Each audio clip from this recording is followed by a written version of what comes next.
Buenas tardes a todos. Esta es nuestra segunda emisión del especial Pensar el Miedo, reflexiones en torno a la obra de Edgar Allan Poe.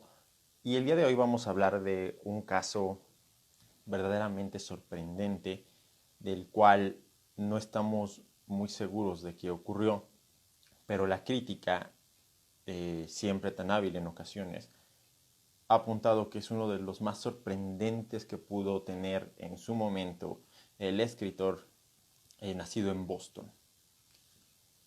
Bien, el día de hoy nos va a acompañar y tengo el gusto de presentar a Joshua Córdoba, que aparte de ser un gran investigador y un querido y admirado colaborador de trabajo, también es un amigo.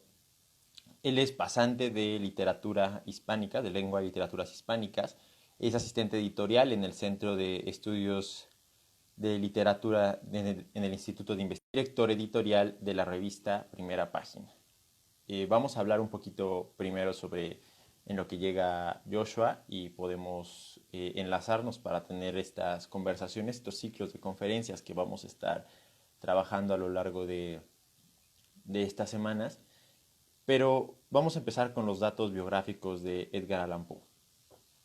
Bien, Edgar Allan Poe, como vimos en la sesión pasada, nació en Boston en el año de 1809 y sus padres, que se dedicaban al oficio circense, especialmente eran actores y que, como lo comentamos la vez pasada, hacían cosas medio extrañas. Una de ellas era que combinaban Hamlet con Macbeth y hacían esa interpretación. Pues continuó este tipo de relación entrañable. Eh, en un momento, los dos padres enferman de tuberculosis y mueren. El primero en morir es el padre y no se sabe si murió antes de abandonarlos, bueno, que murió antes de que desapareciera, porque la crítica no sabe a ciencia cierta qué le ocurrió, pero existe la teoría de que muere mucho tiempo después de haberlo abandonado a la familia y eh, y de haber dejado a sus tres hijos huérfanos. De hecho, son dos hijos mayores, uno de ellos queda bajo el cuidado de sus padres y otro más eh, en este transcurso nace la hermana menor de Edgar Allan Poe, que se llama, ahí es esta Rosalie, y Rosalie y Edgar van a quedar bajo el cuidado de unas damas que eran admiradoras de su madre, del trabajo actoral de su madre, y posteriormente ellas se van a encargar de localizarlas o ponerlos en alguna casa donde se les pueda cuidar. Esperamos un poquito más a Joshua, ya mandé las invitaciones, problemas de internet como todos lo hemos pasado, pero podemos ir comentando o ir empezando, calentando ciertos motores sobre el raro caso del señor Valdemar. Hola Joshua, ¿cómo estás? Ya te ¿Qué onda? he Bien, bien, presentado y bien. me veo medio cortado yo. A ver, no sé, a ver, déjeme acomodar un momento. Y así está bien, ya. Bien, bien Joshua, cuéntanos. El día de hoy vamos a comentar el extraño caso, la verdad del caso sobre el señor Valdemar y según la crítica literaria ha comentado en más de una ocasión que es uno de los cuentos mejor logrados del escritor. Hoy en la mañana estuve haciendo una relectura del cuento y tengo varias preguntas y varias incógnitas que quizás tú compartas conmigo. ¿Cuál es tu primera impresión después de esta relectura que hiciste sobre el caso del señor Valdemar? Bueno, creo que sí es un texto muy bien logrado que en lo personal me ha revelado algunas cuestiones muy interesantes sobre el confeccionamiento narrativo que tiene Edgar Allan Poe desde distintos ángulos, tanto desde la ambientación como desde la forma o los mecanismos a partir de donde gesta esta idea del miedo, del terror y al mismo tiempo también un poco de lo sutil y lo realista que termina por hacer notar muchas veces las descripciones que hace para generar un ambiente muchísimo más verosímil. Entonces, creo que es un texto definitivamente muy bien logrado, tanto desde el cómo como hacia dónde apunta, que en definitiva pues tiene un cierre esférico, un poco como también lo mencionaba Poe desde su perspectiva sobre lo necesario que debe tener el cuento. Sobre la teoría del cuento de Poe, que para los que no la conozcan, Edgar Allan Poe genera una teoría sobre el cuento donde va a tener unas puntuaciones claves sobre que los finales no tienen que ser sorprendentes, se tiene que ir desarrollando conforme a la trama, todo lo que se agregue en el texto tiene que tener una significación en la propia narración y otras cosas que ya mis alumnos lo hemos visto con un poco más de detalle, a los de segundo de secundaria, en una clase que por cierto les dejé tarea para el lunes, y aprovecho para recordarles, pero yo cuando leo este cuento de Poe, igual que tú, siento que es un cuento completamente razonado. O sea, a diferencia de otros cuentos, como es El Escarabajo de Oro o Manuscrito en una botella, que se ve que están creados por un impulso creativo, esos que nos envuelven por momentos y sacan todo de nosotros. En este cuento yo noto esa conciencia creativa para ir hilando e ir dándole forma a algo que es verdaderamente sorprendente, ¿no? Un caso de hipnosis en medio del siglo XIX. Y aquí surge la siguiente pregunta. ¿Qué elementos tú consideras que vuelven a esta narración una narración con un pacto de verosimilitud tan fuerte que el final es completamente inesperado? ¿Qué elementos para ti serían los efectos de sentido de esta narración que vuelven ese pacto de similitud, ese pacto de verosimilitud? Pensaría en tres principales. Uno ya lo comenté a grandes rasgos, que es el aspecto de la descripción, que además va vinculado un poco con un posible cuarto, que creo también tiene mucha relevancia en la narración, que es el aspecto científico. Hay descripciones sobre el funcionamiento del cuerpo, o en este caso el no funcionamiento del cuerpo que tiene Valdemar, que lo vuelve en un texto de entrada sí verosímil, pero también con ciertas complicaciones, al menos en cuanto al lenguaje médico en este caso. Por un lado está eso, por otro lado está también la cuestión de una conciencia plena de un lector implícito en la narración. En el cuento hay distintos momentos en donde eh, el narrador hace pausas concretas, hace pausas específicas para aclarar un poco el rumbo hacia donde va a seguir el lector, donde va a seguir la misma lectura, y eso le permite a uno tener una especie como de trato confidencial en cuanto a lo que se está narrando. Es decir, hay un acercamiento pleno del narrador junto al lector que termina por volver el texto mucho más verosímil. Y el último gran rasgo, creo yo que son pausas muy puntuales que tiene que ver con el manejo del ritmo de la historia, el manejo del cuento.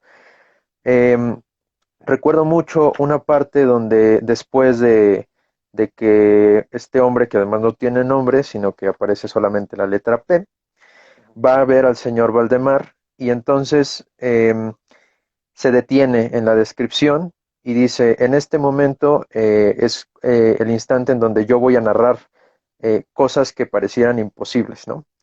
Y me recordó muchísimo a este otro apartado de Borges en el Aleph, donde al ver este pequeño punto donde contiene absolutamente todo, se detiene el mismo narrador también para hacer esa misma puntualización.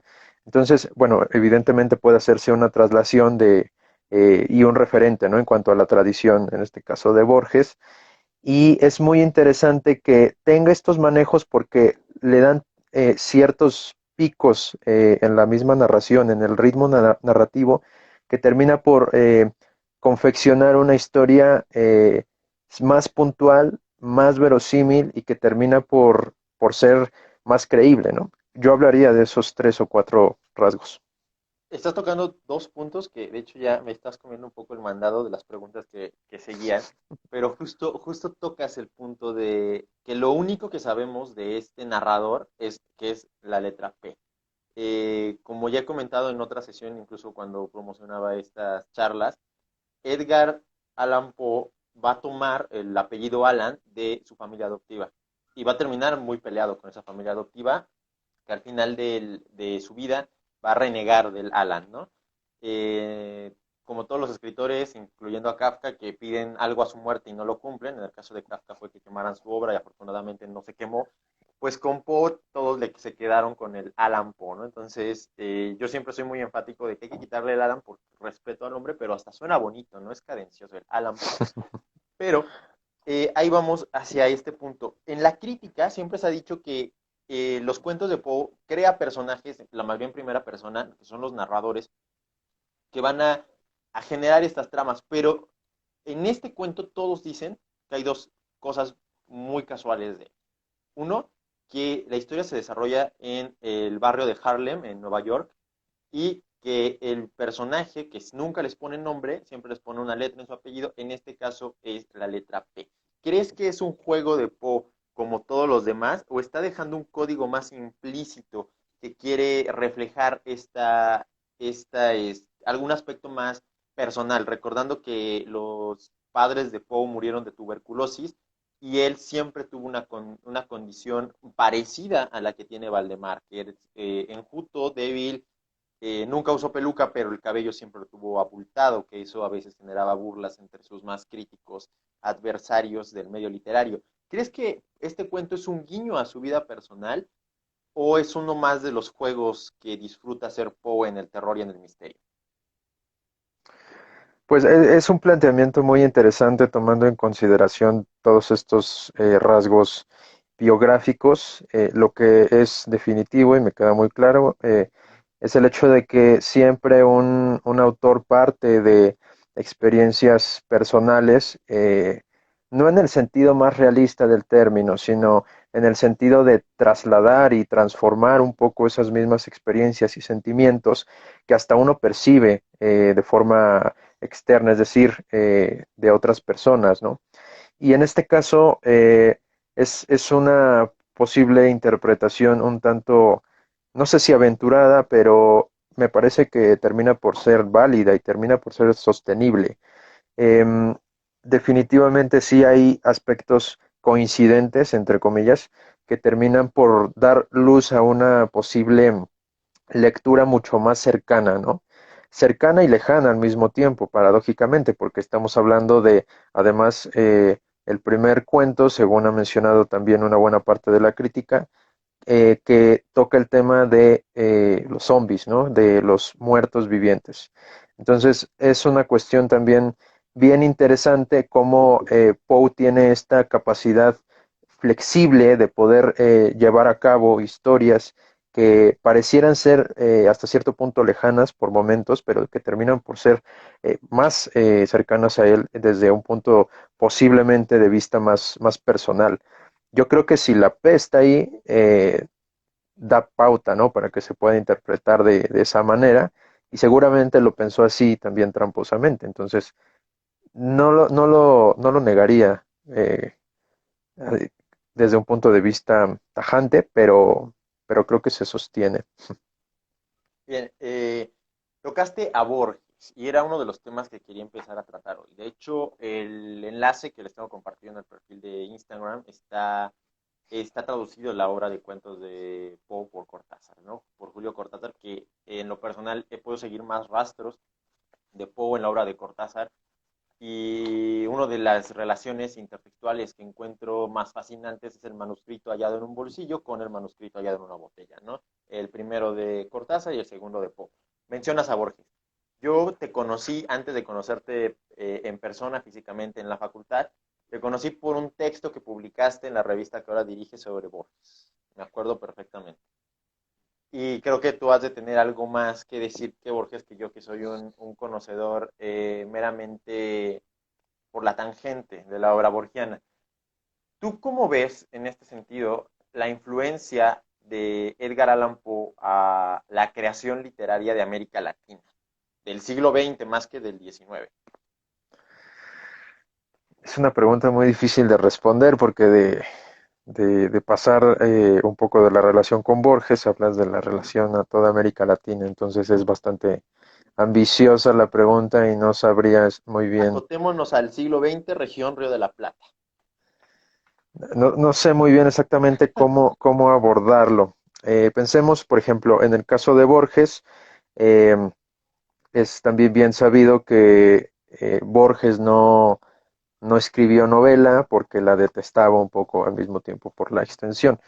Y en este sentido, ese mismo juego entre distensión temporal al que tiende la novela termina por conjuntarse hasta cierto punto un poco con este aspecto que comentaba al principio de la esfericidad del cuento, es decir, que fuese redondo, que tuviera una concentración lo suficientemente potente como para crear una historia. Creo yo que este punto de Borges, esta propuesta, esta forma de generar historias, no solo desde este ángulo terrorífico, sino también desde aspectos policíacos, termina por ser un referente no solo en América Latina, sino pues en diferentes partes del mundo, ¿no? Y eso es innegable. Y hasta cuando uno termina por conocer una obra sin haber leído, suponiendo en este caso a Borges, termina por conocerlo también un poco, ¿no? Por este juego dialéctico constante que mantienen los autores con la misma tradición. Creo que es muy interesante pensar como la influencia de Poe específicamente en América Latina, porque además hay un acercamiento importante desde este ángulo hacia el género cuentístico y creo que definitivamente no puede negarse, no puede dejarse de lado, es un referente, también pensémoslo por ejemplo junto con Chekhov, de distintos enfoques, ¿no? De distintas formas de generar cuentos, de crear cuentos, ¿no? Puede haber tendencias en ocasiones hacia ese tipo de creaciones, eh, mayormente esféricas, pero también las puede haber un tanto más inciertas, por decirlo de alguna forma, ¿no? Como en el caso de Chekhov. Y es interesante al mismo tiempo cómo se vuelven a retomar esas mismas hipótesis, esas mismas teorías y acercamientos. Por ejemplo, pienso en el caso de Piglia, ¿no? Con sus tesis sobre el cuento. Termina por ser un poco un asunto bastante peculiar la forma en la que se pueden quizá adaptar o la forma en la que no se adaptan o no se toman un poco ese tipo de detalles, ese tipo de características.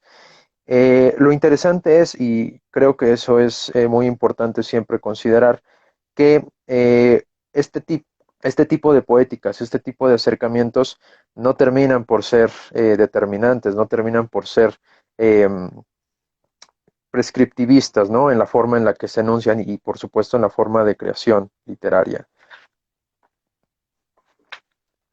Muy bien, Joshua. Me dejas pensando varias cosas, ¿no? La tradición que tenemos en Hispanoamérica del cuento, que de hecho es una tradición bastante fructífera hacia mediados del siglo XX, empezando un poco antes, pero que comenzamos a trabajar constantemente. Hablabas de los zombies, y eso es un tema que a mí en lo personal me encanta. Y Poe se ha dicho que fue un pionero en muchos ámbitos. Uno de ellos fue de los zombies y también se dice que es también uno de los padres o protopadres o protocreadores del género vampírico con un cuento que precisamente vamos a leer para la siguiente semana, el próximo jueves. Eh, Poe es un innovador en este sentido del género de terror, o sea, mete algo, mete objetos, mete criaturas, mete, no sé cómo llamarlo, elementos actantes narrativos en sus tramas por razón de innovación o porque está tratando de dialogar con una tradición. Tomando en cuenta que a mí en ese sentido me parece un poco extraño, pero no imposible, que conociera las costumbres de los afroamericanos que estaban en las Antillas, que fueron llevados contra su voluntad al sur de Estados Unidos, y llega la historia de los zombies, ¿no? Directamente. ¿Tú cómo piensas eso? ¿Innovador o asimilación de tradición muy bastante peculiar, ¿no? Porque está rompiendo con el esquema occidental, tradicional, pero siempre llevando esta idea científica hegemónica de Occidente. Creo que una de las últimas palabras que comentabas, hegemónico, me parece un buen punto de partida para pensar este punto. Ahora, también considerar aspectos históricos dentro del contexto de Poe termina por dar luces respecto a posibles referentes que terminan hasta cierto punto y en ocasiones por ser extraliterarios. Y eso es muy interesante porque ya hay una adaptación de ciertos tópicos, de ciertos temas que influyen directamente en la forma de creación, ¿no? Que seguramente pasa muchísimo con otro tipo de temas. Me parece que es una cuestión sumamente novedosa, eh, que sí puede vincularse definitivamente con este tipo de tradiciones que has comentado. A mí lo que me parecería interesante son dos puntos. El primero es pensar este cuento dentro de la gama de lo terrorífico, lo que te genera cierto miedo, cómo lo hace, ¿no? Creo que ahí hay un punto en donde quisiera detenerme un poco después. Y lo segundo tiene que ver con lo que se genera a partir de ello. Eh, ¿Por qué? El miedo, en este caso, termina por brotar de lo desconocido, de lo inexplorado. Y justamente esos mecanismos de exploración terminan por ser esos métodos hegemónicos que has mencionado, ¿no? Como lo es instrumentalmente la razón, ¿no? Y me refiero a la razón en el sentido práctico, en el sentido de lo que se lleva a cabo y en el sentido de los mismos instrumentos que la misma razón genera. En este caso, la medicina. Hay un acercamiento médico muy interesante que termina por ser un poco un choque entre esa certeza que se tiene con lo desconocido, lo inexplorado. Y es en ese punto de quiebre donde uno tiene eh, la, un poco el dilema para decidir si se decanta hacia lo fantástico y mirarlo absolutamente todo en todos los tiempos, o decantarse hacia lo terrorífico y pensar si vas a hacer hablar a un muerto, ¿no? En tu historia. Creo que eso es una encrucijada que Poe resolvió de muy buena forma, porque con base en todos los rasgos que comentábamos en un principio, termina por crear una historia, al menos para mí lo es, verosímil. Una historia que se fundamenta además en esos mismos instrumentos hegemónicos y esas mismas corrientes que desdeñaban, por supuesto, a otras cuestiones, a otras formas de pensamiento, y que termina por volverlo, por supuesto, algo creíble, ¿no? Creo yo que eh, una muy buena parte como de esa misma innovación que tú comentas no depende, sí depende en gran medida como del tema, hablando de los crímenes de la calle Morgue, etcétera, y en este caso del señor Valdemar, el tema, pero en gran medida creo yo que una huella fundamental que tiene que ver con Poe y que nos lega Poe, tiene que ver con eso, con el tratamiento, con esas formas de explorar un poco lo desconocido para abrevar en momentos, en algunos otros no, en lugares como los terroríficos, lugares de miedo, lugares que provocan algo diferente. Mm. En la vez pasada comentaba con esta Mariana, ¿dónde estaba el miedo? No era la pregunta. ¿Dónde tú encuentras el miedo? Pues la finalidad de estos ciclos es pensar el miedo. Y llegamos a la conclusión que el miedo estaba en introducirte a un lugar en el cual desconoces cómo es el sistema, que fue en el cuento pasado del sistema del doctor Starr y del profesor Feder. ¿Aquí dónde está el miedo? ¿Dónde lo encuentras? ¿Dónde lo ves? Creo que puede establecerse un vínculo interesante con la conclusión a la que llegaste en la sesión pasada, porque tiene que ver con este punto de el terreno inexplorado, el terreno de lo desconocido. Pensemos que justamente eso pues ha orillado históricamente y por supuesto literariamente también a pensar en historias que terminan por desenvolverse en aspectos por momentos fantásticos. En este caso, ese punto que da pauta a un posible quiebre termina por ser lo que orilla al aspecto o al tema del terror. Me parece que en este caso lo desconocido sería lo que en donde se situaría en principio el miedo, pero no es un miedo situado ahí a secas, sino que se nutre de todas estas cuestiones que terminan por construir una historia totalmente eh, adaptable hacia los mismos lectores, que termina por hacerla creíble, por hacerla verosímil. Las mismas descripciones, pienso, por ejemplo, donde dice que se le abren los poros de la piel, ¿no? Es una imagen sumamente gráfica de la deformación, ¿no? Del cuerpo de Valdemar, y termina por ser bien interesante que además se utilice un método hipnótico para llegar a este punto, ¿no? Donde además había una, eh, pues no sé si rechazo como tal, pero al menos sí muchas reservas para tomar el tema, y más desde este opuesto de lo médico, ¿no? Este opuesto de la razón, este opuesto de ideas hegemónicas establecidas, al menos socialmente. Entonces, es interesante ver cómo utiliza esos mecanismos, va dejando pequeñas huellas para llegar a ese terreno inexplorado que termina por desembocar en lo terrorífico. Última pregunta del tiempo. ¿Tú cómo conociste a Edgar Allan Poe? Lo conocí en la secundaria con una no muy buena, eh, como no un muy buen recuerdo, creo yo, porque teníamos una clase de inglés donde el propósito de la profesora era adentrarnos un poco en el ámbito literario y nos ponía a leer textos en inglés, entre comillas, porque en realidad lo terminábamos haciendo nosotros en clase junto con ella, y más que tener una participación activa de nosotros, pues terminaba siendo un poco un juego entre lo que la historia decía y la profesora contaba.